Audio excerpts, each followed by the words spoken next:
Once upon a time, in the middle of the 1980s, when the Cold War still raged and a man named Ronald Reagan occupied the White House, there were 3 major weekly news magazines in the United States.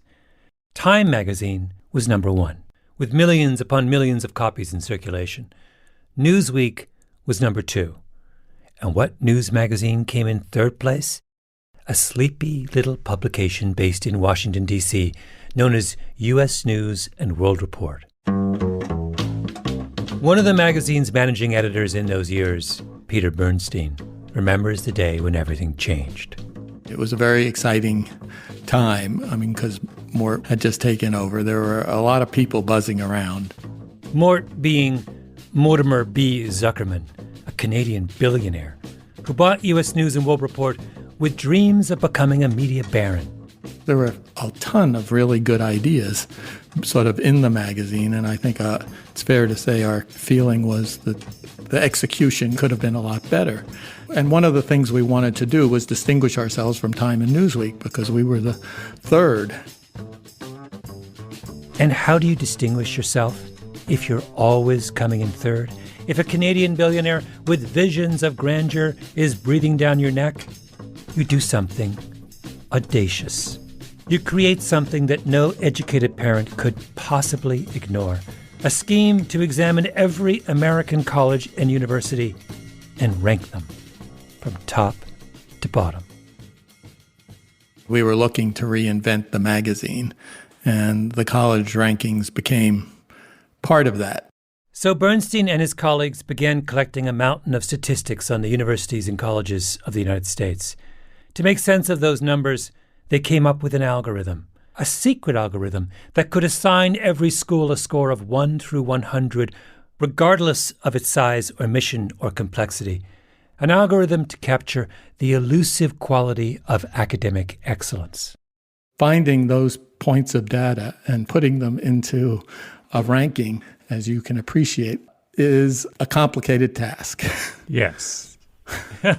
Full of value judgments, full of problems, challenges, dangers, but we were undaunted and proceeded. I love that you're laughing about this. It was a very heady time, and we thought, and we did, really challenge Time and Newsweek at their game. The rankings became an institution. U.S. News surged, careers were forged, fortunes made. What's fascinating today is that Time and Newsweek have basically disappeared. The rest of U.S. News has basically disappeared, but the rankings are as strong as ever. Well, it's nice to know in this world of ephemera that something can last, but and as a journalist, when your work is used for old fish after a day, it's nice to see that something has an impact after a while.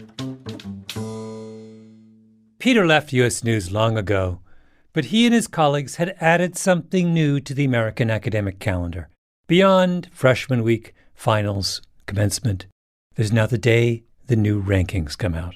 The new 30th edition of Best Colleges was just released this morning, and we've got it. You're seeing the 2000. The list for 2019 was Princeton University, followed by Harvard.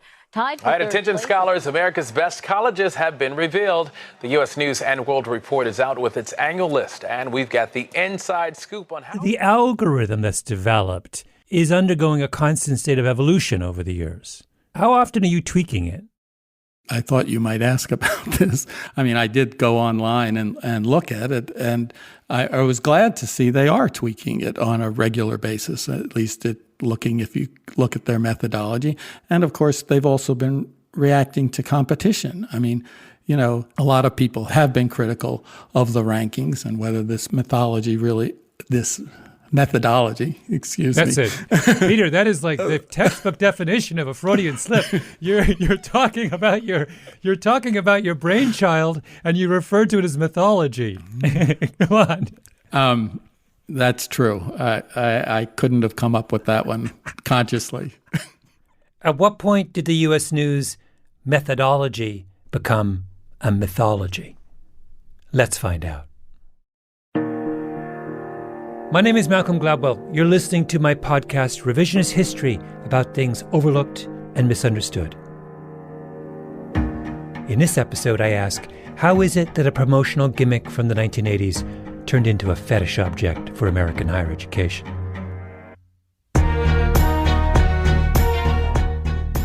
How do these rankings work? And why does everyone take them so seriously?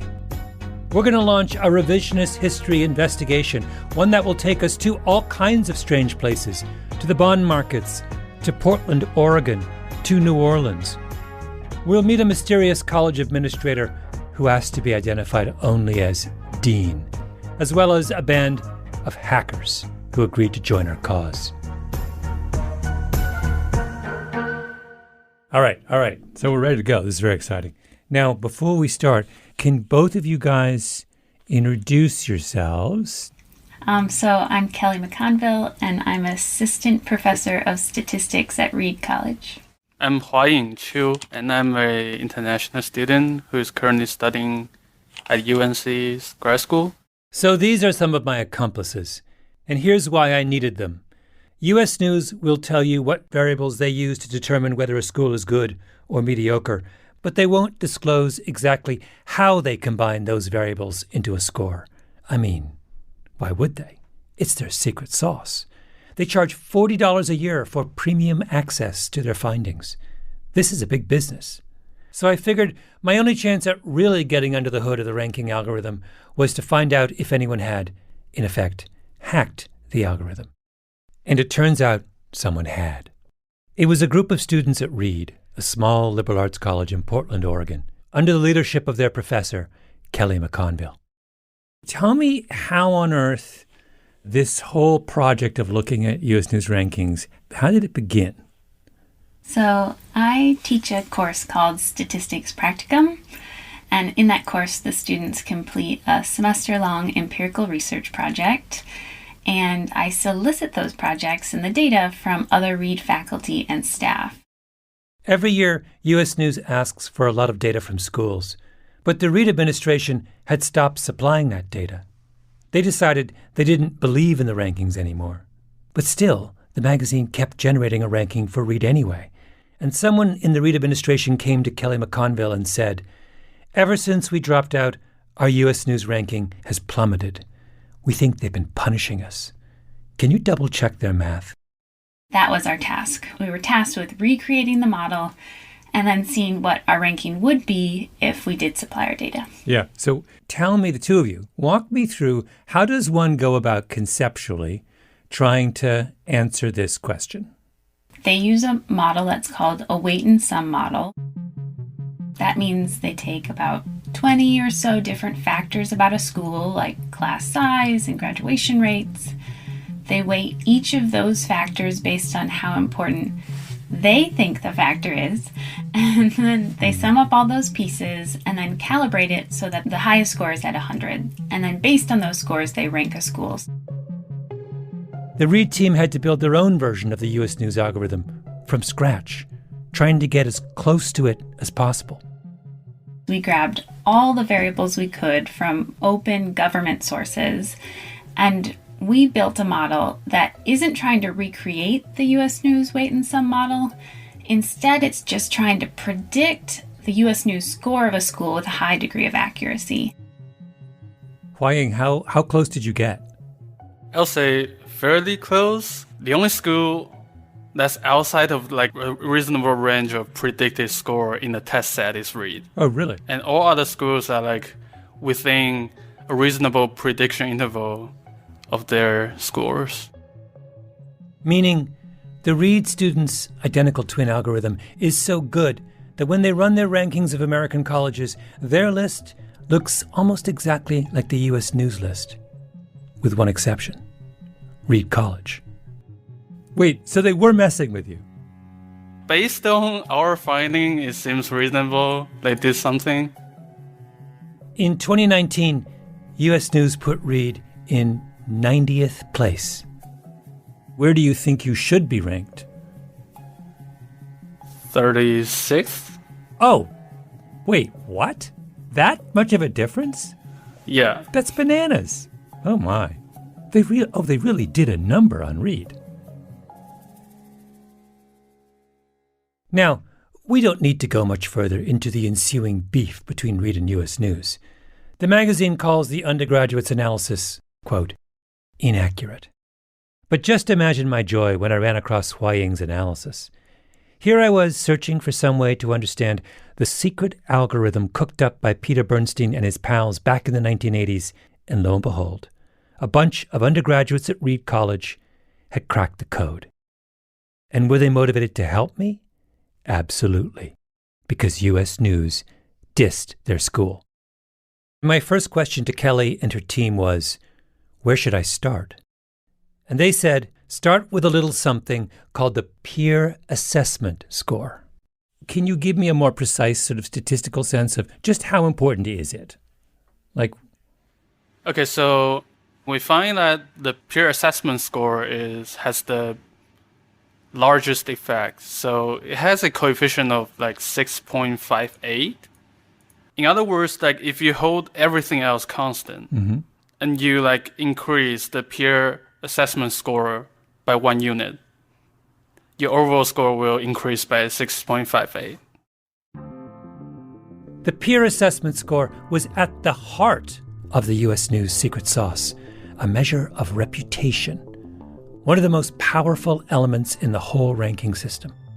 So if I'm a school and I'm anxious to move up the U.S. News rankings, the thing I should really be focused on is trying to boost my reputation score.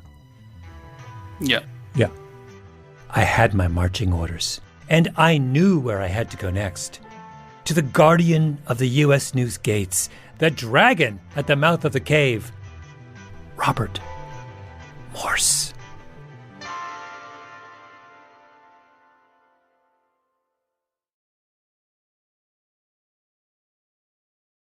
Robert Morse, the man who runs the U.S. News rankings, is an older man. White hair, very preppy, nice, if a bit lugubrious. Heavy hangs the head that wears the crown. I called him up. I wanted to understand the mysterious variable that the Reed College hackers had told me was so important. Describe again, how is the reputation score generated? So we send out 3 surveys per school, and then they respond. They rate the schools on a scale of 5 to 1 or no response. So who are the 3 people at each school who are asked to fill out the survey? The president, the provost, and the enrollment manager or the head of admissions. The surveys arrive via email once a year to everyone who matters in American higher ed. If you're at a liberal arts college, you're given a list of all 222 other liberal arts colleges in your category. If you're part of a big university, you get a list of the 388 other big universities in the United States. Your job is to rank the schools on your list on a scale of 1 to 5. 5 being amazing, 1 being there's a serious problem here. And on what basis are people making those judgments? Well, I mean, that's a good question. I mean, we asked them to base it on their view of the school's reputation for undergraduate academic quality. But I mean, how would you know? I mean, we believe that the aggregate sum of all the raters who are leaders in higher education, they're presidents and provosts and mission deans, so they're not rookies. When you aggregate their views at any given time, they're representing where those schools stand in the marketplace. I mean, so it's an assessment of their feelings about other schools. Well, they're leaders in higher education, so it's based on their knowledge of the other schools that they've gathered or through meetings or for exposure. Do they necessarily know a lot about all the schools they're rating? I don't know. If I rate a restaurant on Yelp, it's because I've eaten there, right? Yes. But here, when I rate a university on the U.S. News ranking, it's not because I've attended that university or taught there.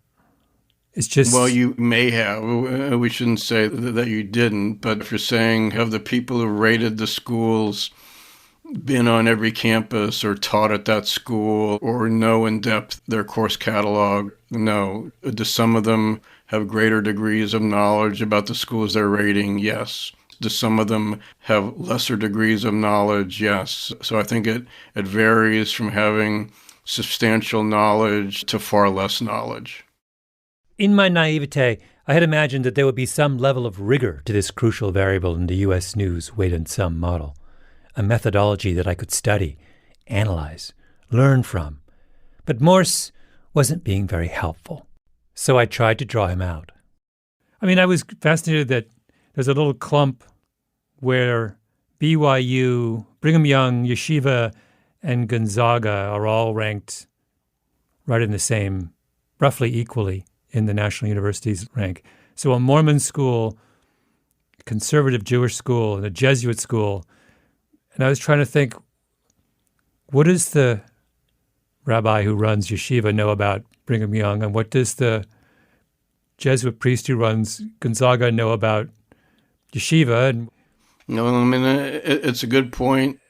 Like, is Gonzaga giving Georgetown a 5 and giving Boston College a 5? And we're not looking at how people are rating other schools. We are doing a trim mean, so we take off a few of the highest ratings and a few of the lowest ratings in an effort to eliminate some of the strategic voting that you're alluding to.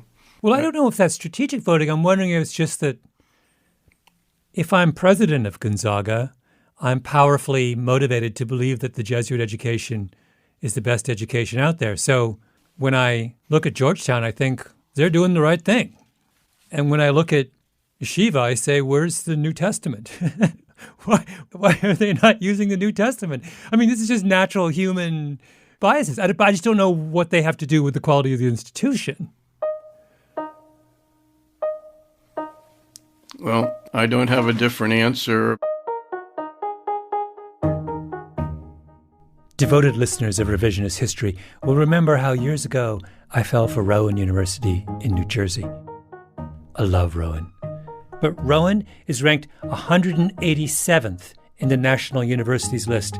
Dismal, mediocre. And why? Because its peer assessment score is a forgettable 2.4. How on earth have the university presidents of America come to the collective decision that they hate Rowan University way down in South Jersey? I called up Ali Hushmand, the school's president. How many university presidents have visited Rowan in the last 5 years from other colleges? 2 or 3. One from Canada, one came who was part of an accreditation, and I believe another one was a friend. That's it? Yes.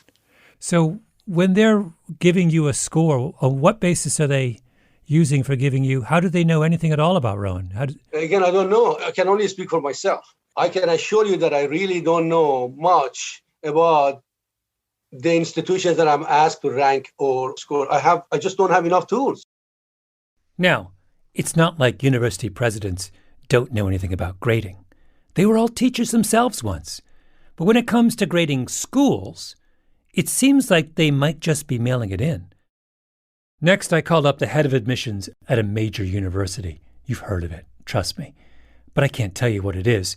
And we altered the voice to protect this person's identity. Of course we did. We had to. Look how U.S. News treated Reed College. My source told me to address them only as dean.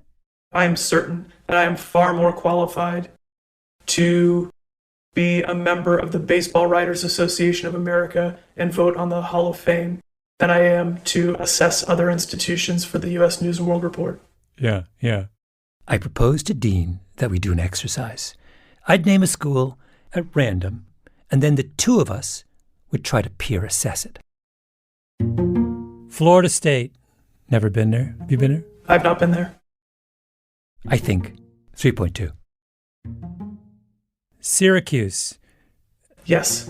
I stopped for coffee there once on the way driving back to my mom's house in Canada. I don't know if that counts. I don't think it does. I think it counts. You count that? experience. I got a sense. Experience the weather. But there were no students there. It was Christmas. But I will say this. My cousin went to Syracuse and had a good time. Oh, uh-huh. So, and so you would rate it based on that? Let's give Syracuse some love. 3.9. No, 4.0. University of Washington in Seattle? Yes. You been there? Yes, I have. What did you do when you were there? I walked around. I think that counts. It counts. I said to Dean, you can see the mountains from there, the Space Needle. Let's go big. University of Washington at Seattle, 4.2. Have you ever been to William and Mary? I have. You have. I love history. I love Colonial Williamsburg. Do you remember what score you gave William and Mary? I probably gave them a 4 or a 5. Really? You went for 5? Yeah. It's the second oldest college in the U.S. Do you think that affected your judgment on that? I'm sure it did. Dean and I went on for quite some time.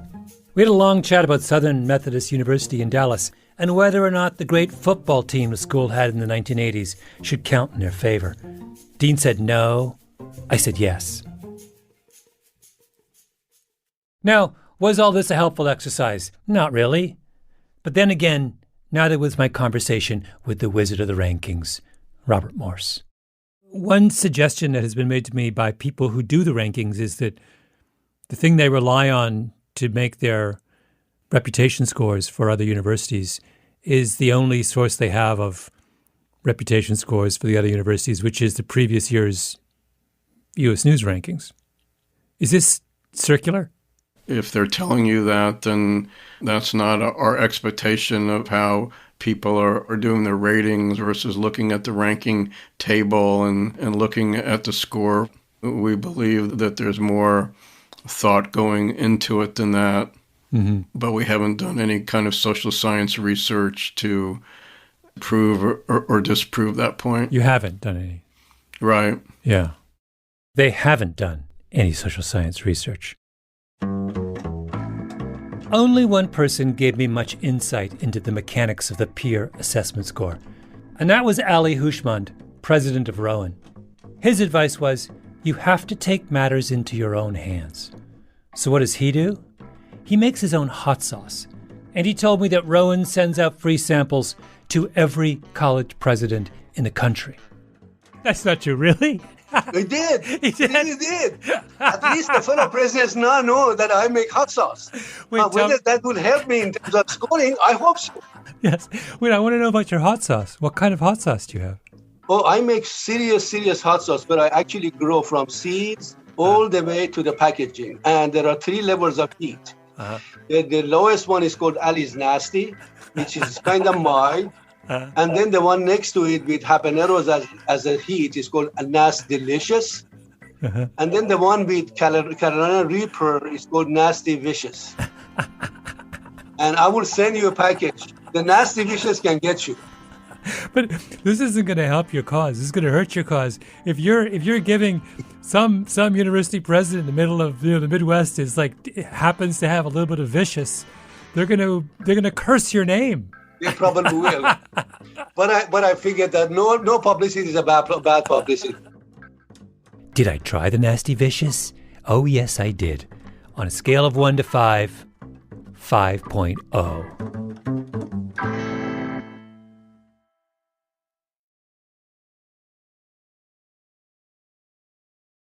In the middle of my investigation of the peer assessment score and its many implications, I had a conversation with a professor at Duke named Bill Mayu. Mayu was friendly with some bond traders, and he was talking with some of them one day when they mentioned that they were having difficulty with bonds issued by historically black colleges, HBCUs, as they're known. If you're a bond trader, you worry about moving the bonds that you have in inventory, and they just mentioned, hey, we're having a really hard time placing these HBCU schools because people don't want to hold them. The way the bond market works is that an institution needs money. Let's say a university wants to build a dormitory that costs $50 million. The school can't raise all that money on its own, so it goes to a Wall Street bank, which purchases a bond, a promise of repayment from the university. Then the bank breaks that bond into many hundreds and hundreds of pieces and sells those pieces to wealthy investors or insurance companies or hedge funds. So when Mayhew hears that banks are struggling to sell bonds for historically black colleges, he wonders, is this just some apocryphal Wall Street story, or is it true? Luckily, there's a simple way to test this. The price the bond trader charges is called the gross spread. If it's super easy to find buyers for the bonds, the gross spread is likely to be low. If the trader has difficulty finding buyers, the spread can get quite pricey. So if the bonds from black schools are harder to move than bonds from white schools, the spread should be higher. And are they? Yes, they are. Mayhew and his colleagues compared black schools with non-HBCUs that were otherwise identical. The spreads for the historically black schools were 20% higher. In the bond market, a 20% difference in spreads is huge. Mayhew and his co-researchers then went one step further.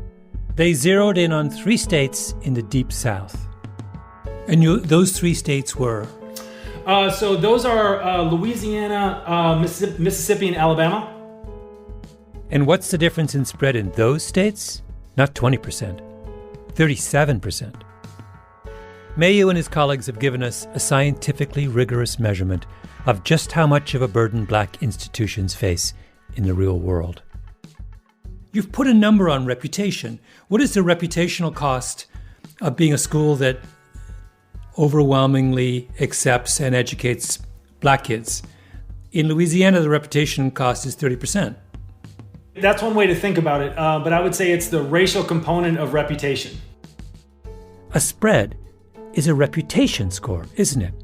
Investors don't know the precise ins and outs of all the institutions they're asked to buy. How could they?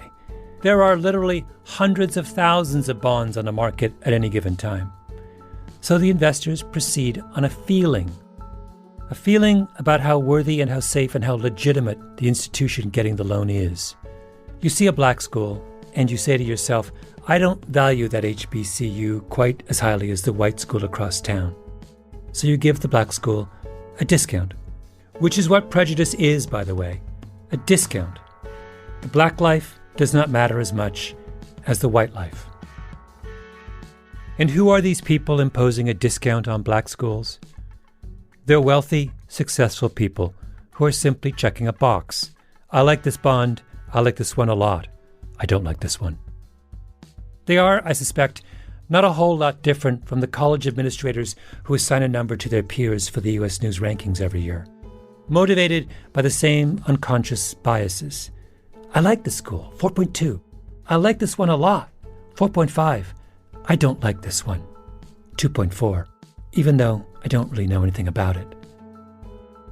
So if you were the president of a historically black college in one of those states where the reputational discount for being black is 37%, how do you think you'd feel about your peer assessment score?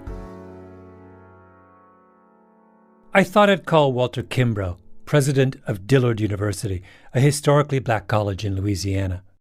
And so when I start to look at the formulas and dig into it, I was like, this isn't a real good measurement of what we do. In fact, it's a measurement of privilege.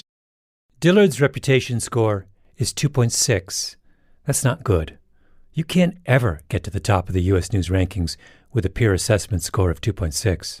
Maybe that sounds defeatist, but I mean, it's not defeatist. It's realistic. It's realistic. Yeah, it's the world we're living in. Nobody's going to just go and say, this school with all these black people is great. In their haste to compete with Time and Newsweek, way back when, maybe all U.S. News did was create a system that allowed the presidents and deans of every college in the country to assign a number to their prejudice, to disguise mythology as methodology. Next week on Revisionist History, we take up the cause of Dillard University. And I enlist my old friends at Reed College to help me out. So that is how we can get Dillard into the tippy-top tier of the liberal arts colleges. So it's Williams, Amherst, Dillard, Swarthmore. Yes.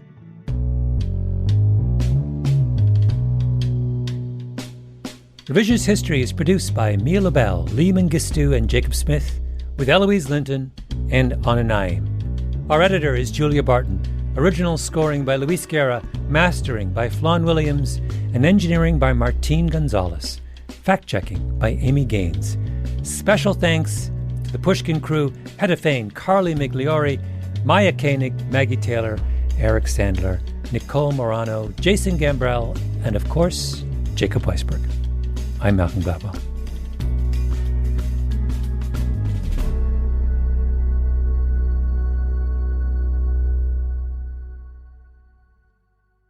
If you love this show and others from Pushkin Industries, consider becoming a Pushnik. Pushnik is a podcast subscription that offers bonus content and uninterrupted listening for $4.99 a month. Look for Pushnik exclusively on Apple Podcasts subscriptions. With 3 flavors: Ollie's Nasty, Nasty-licious, and Nasty Vicious. Okay, guys. Wait, hold on. We have to do this simultaneously. This is it? Yep. All right. Okay, 1, 2, 3, go.